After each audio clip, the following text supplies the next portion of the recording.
Tallies in the Donegal South West by-election indicate that the Sinn Féin Senator Pearse Doherty is set to take the seat with around 40% of first preference votes. Counting is continuing this lunchtime with a result from the constituency expected this afternoon. In October, Mr Doherty won a High Court challenge, forcing the government to hold the by-election. The first boxes of votes in the Donegal South West by-election were opened just after 9 o'clock this morning at a count centre set up in Stranorlar's Féin Valley Centre. This lunchtime, 68 count staff are continuing their work, with a first count expected shortly. One voter from Lifford wasn't taking any chances, wrapping a religious medal inside their ballot paper. There are 5 candidates competing to fill the Doyle seat vacated by Pat the Cope Gallagher. Even the earliest indications suggested the favourite, Sinn Féin's Pearse Doherty, had polled well, with the tallies suggesting he'll take about 40% of the votes. The other candidates are Labour's Frank McBroarty, Fine Gael's Barry O'Neill, Fianna Fáil Senator Breen O'Donnell and Independent Thomas Pringle. Final tallies put Labour's candidate at around 10%.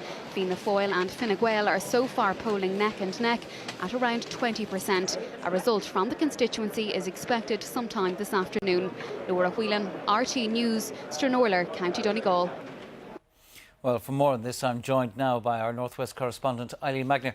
Eileen, the latest from the count centre. We're hoping to have a first count result very soon here, Angus, but the final tally that we have from a joint tally done by all the parties shows Pearse Doherty of Sinn Féin on 39.7%, Frank McBroarty of the Labour Party 10.1%, Breen O'Donnell of Fianna Fáil on 21.4%, Barry O'Neill of Fine Gael on 18.4%, Thomas Pringle, the independent councillor, on 10%, and Anne Sweeney, the independent candidate, on 0.4%. So, as I say, a first count soon enough, but it's unlikely Pearse Doherty will be elected on that count. The quota will be in or around 16,500 votes, and he himself was saying earlier he doesn't think he'll get it on the first count. So you could be looking at a second or third count before he is elected. But clearly Sinn Féin very happy here with their performance, a massive vote for them. Mitchell McLaughlin was saying that you can't say this is all a protest vote, that the people of Donegal made a conscious decision to vote for their candidate and their party. Now, Jerry Adams was saying earlier, that they're not counting their chickens, but there's no way Pearse Doherty can be caught now. And in terms of those figures, how do they compare with previous polls that were taken in the constituency, and were there any surprises? Well, I mean, the only opinion poll that was done in the run-up to this election, the Red C poll, actually had Pearse Doherty on 40%. So that's pretty much as it turned out to be.